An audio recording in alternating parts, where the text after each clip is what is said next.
O BO da Natuzaneri tá quebrando a internet, com fatos, com boatos, mas Deltan, o que realmente é fato nessa história? E quem que tá certo, quem tá errado nisso tudo? É o que eu vou contar pra você, e você vai se surpreender com quem com certeza tá errado, e tá muito errado nesse caso, especialmente com a reação do ministro Gilmar Mendes, que é um escândalo, e eu vou mostrar para você no fim e reforça a percepção de que o STF encontra na Globo News um canal privilegiado para expor e para defender as suas posições. Bom, essa história, gente, começou com uma nota da colunista Mônica Bergamo na Folha de São Paulo. Dá uma olhadinha aqui, ó. Essa nota aí que você vê na tela, ela foi publicada na noite do último dia do ano, no dia 31. Diz a nota aí, ó. Corregedoria investiga a ameaça de policial civil contra Natuzaneri em supermercado. Mas, Deltan, o que aconteceu? Bom, a Natuzaneri, jornalista da Globo News, ela registrou um BO contra um policial civil, o policial civil Arsênio Scriboni Júnior. E o que dizia esse BO? Acompanha aí comigo, ó. Vou ler para você. De acordo com o BO, o policial que fazia compras no mesmo local se aproximou da jornalista perguntando se ela era a Natuzaneri da Globo News. Na sequência, disse que ela e a empresa para a qual ela trabalha são responsáveis pela situação do país e que pessoas como a jornalista, aspas, merecem ser aniquiladas. Em um outro momento, quando o homem já estava no caixa, ele passou a xingar a Natuza. Uma mulher que estava com o policial pedia para que ele parasse com os ataques, dizendo que a jornalista só fazia o trabalho dela, segundo o relato de pessoas próximas. Gente, esses são os fatos relatados pela própria Natuza, ponto. Ela alega aí duas coisas. Primeiro, que ela foi criticada e que o policial disse nesse momento que pessoas como ela mereceriam ser aniquiladas. E num segundo momento, ela teria sido xingada lá na fila do mercado. Certo, e qual é a versão do policial? Vamos dar uma olhadinha no que ele disse? Ele colocou: segundo o boletim de ocorrência aqui, em uma conversa inicial com os policiais militares, o policial Arsênio negou a ameaça e afirmou que fez uma crítica ao trabalho da jornalista. Já na delegacia, ele disse que preferiria se manter em silêncio, mas reafirmou que não cometeu nenhum crime, nenhuma infração. Aí, gente, com base nisso, a Corregedoria da Polícia Civil abriu uma investigação para buscar imagens, identificar testemunhas e ouvir as pessoas que possam ter presenciado o que de fato aconteceu. Um dado importante aqui é que o policial ele não se identificou como policial perante a Natuzaneri em nenhum momento, ou seja, não teve aí nenhum tipo de abuso de autoridade. Então a condição dele de policial é irrelevante.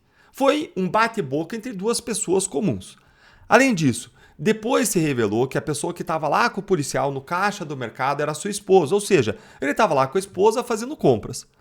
Um outro dado que merece atenção é de que as análises das postagens do policial nas redes sociais que foram feitas pela imprensa indicam que ele é alguém de direita, que já criticou no passado a imprensa, o judiciário e as forças armadas.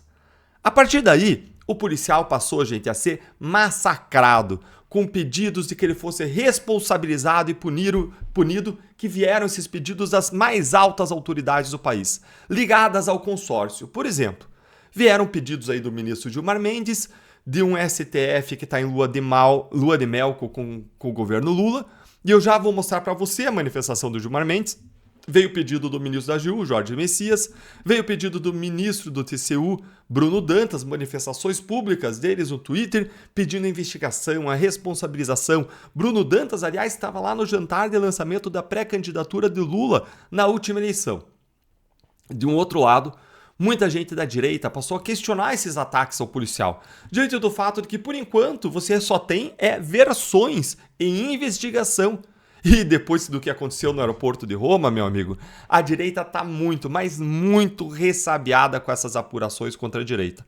Muitas pessoas passaram também a reforçar as críticas que elas já têm, que são legítimas contra a Globo News, contra a Natuzaneri, contra os outros jornalistas, onde nós temos visto lá na Globo News, muitas vezes, simplesmente as versões dos ministros do STF sendo replicadas de modo acrítico por alguns jornalistas, como se eles fossem porta-vozes do STF, assessoria de imprensa do STF ou então do governo, o que é uma vergonha. E agora a gente vai responder, depois desse cenário, depois dessa análise de cenário, depois eu colocar aí as principais peças, vamos responder então objetivamente as duas questões que eu coloquei para vocês. Primeiro, O que é fato nessa história? Eu vou responder isso, mas deixa aí o seu like e eu vou responder para você entender. Até agora, gente, não tem fato estabelecido objetivamente pelo prisma da investigação. E eu tô falando aqui não como quem é direita, esquerda, acima, abaixo, lado, o que for. Não, eu tô falando aqui como alguém que atuou em investigações por 18 anos. O que você tem aí é um conflito de versões entre as partes interessadas a ser investigado. É claro que é improvável que a jornalista tenha ido lá fazer um BO sem que ela tenha se sentido, pelo menos, agredida. Mas a gente não sabe como que aconteceu essa agressão que ela sentiu e se não foi recíproca. Algo bem plausível, por exemplo, é que uma crítica do policial a ela tenha sido respondida por ela e que tenha ocorrido aí uma chamada escalada do conflito, o que acontece muito. Não tem nenhuma notícia até agora de testemunha isenta falando sobre esse caso. Mas se é assim, Deltan, como é que você disse que tem alguém muito errado nessa história? Calma, que eu já vou dizer pra você quem tá errado e muito errado, e você vai ficar impressionado com o quanto errado a pessoa tá e por que tá errado. Mas sobre o que aconteceu no mercado, a análise jurídica que eu achei mais ponderada sobre isso e que vale mencionar e olhar é a análise da Érica Gorga, que ela é PhD em Direito, é mega preparada e é do time do Novo, que tem muita gente boa e preparada. Um partido que eu tenho orgulho de fazer parte. Veja aqui o que ela falou no Twitter. Acompanha aí, ó.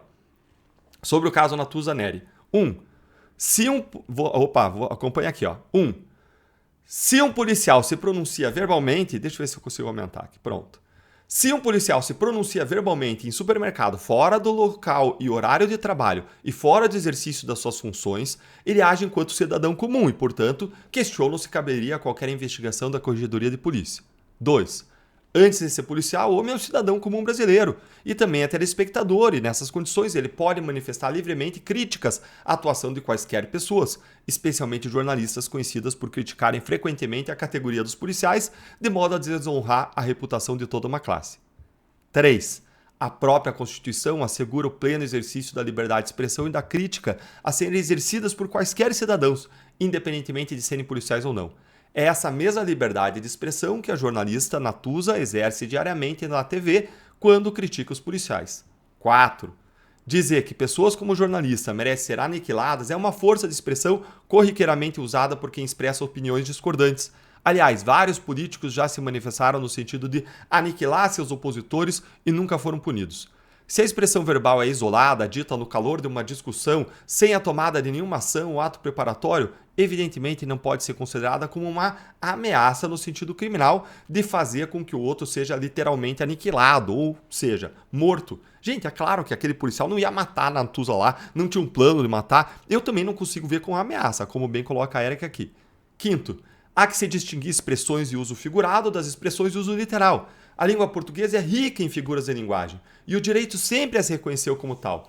Aniquilar as figuras de linguagem, tornando-as em sentido literal, é aniquilar a própria língua de Camões, essa que todos nós deveríamos entender muito bem. E 6. A se confirmar a mera descrição da matéria, o caso não chega a sequer configurar injúria, calúnia ou difamação. Milhares de discussões como essa acontecem no país todos os dias, sem nenhum desdobramento jurídico relevante. Gente, só tem que acrescentar aqui que se surgir alguma prova de injúria, calúnia, difamação, evidentemente a pessoa deve responder por isso.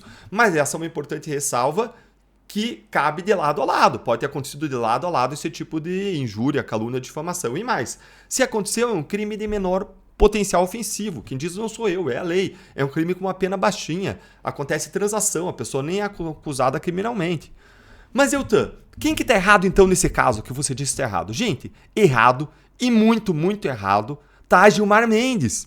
E vai curtindo o vídeo aí, porque isso é uma boa razão para curtir, que é concordar que o Gilmar Mendes está errado.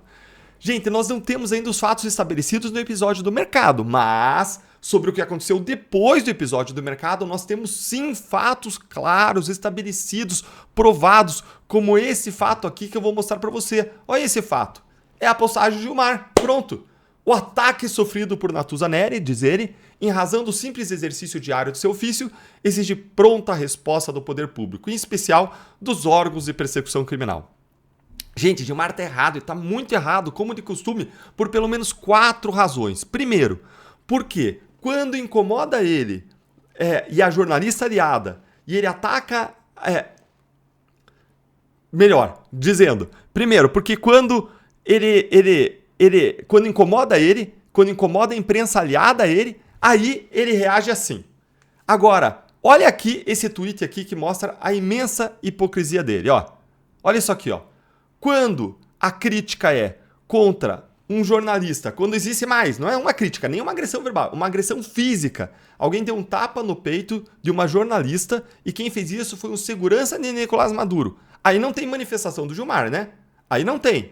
E mais, quando é o próprio Gilmar, gente. Olha aqui, o Gilmar dizendo a um repórter: enfie essa pergunta no seu orifício traseiro. Foi o que o Gilmar disse. Aí tá tudo bem, né? Só não pode quando é uma agressão a eles, a aliados deles, a imprensa amiga. Aí ele fala. Quando é contra um jornalista que é agredido pela esquerda, aí ele fica em silêncio. Ou quando diz respeito a ele, aí ele agride, xinga o jornalista e tá tudo bem, né? Gente, isso aqui mostra uma imensa hipocrisia. Esse tweet do Gilmar aqui pedindo investigação é o cúmulo da hipocrisia. Gilmar vai reagir como quando forem jornalistas de direita que forem criticados? Vai fazer esse tweet como esse aqui que está aqui? É claro que não. Em segundo lugar, por que é um absurdo? Por que Gilmar está errado e está muito errado nesse episódio? Em segundo lugar, porque quando é com os outros, a postura do Supremo, nas palavras do ministro Alexandre de Moraes, é: quem não quer ser criticado, que fique em casa. Nunca houve uma reação do ministro Gilmar contra centenas de ataques que aconteceram, por exemplo, contra agentes públicos da Lava Jato. E aí essa postura de quem não quer ser criticado, fique em casa, só vale quando é a direita que é atacada, né? Quando é a esquerda, quando são eles, quando são os aliados, aí não. Aí é inquérito, pedra, porrada e bomba, como aconteceu no episódio do aeroporto de Roma. Vamos lembrar dessa fala aqui do ministro Alexandre de Moraes? Acompanha comigo, ó. Quem não quer ser criticado, quem não quer ser satirizado, fique em casa. Não seja candidato, não se ofereça ao público, não se ofereça para exercer cargos políticos. Essa é uma regra que existe desde que o mundo é mundo. Querer evitar isso por meio de uma ilegítima intervenção estatal na liberdade de expressão é absolutamente inconstitucional. Viram aí, ó? Esse é o discurso deles quando quem é agredido não são eles, não são os aliados, né?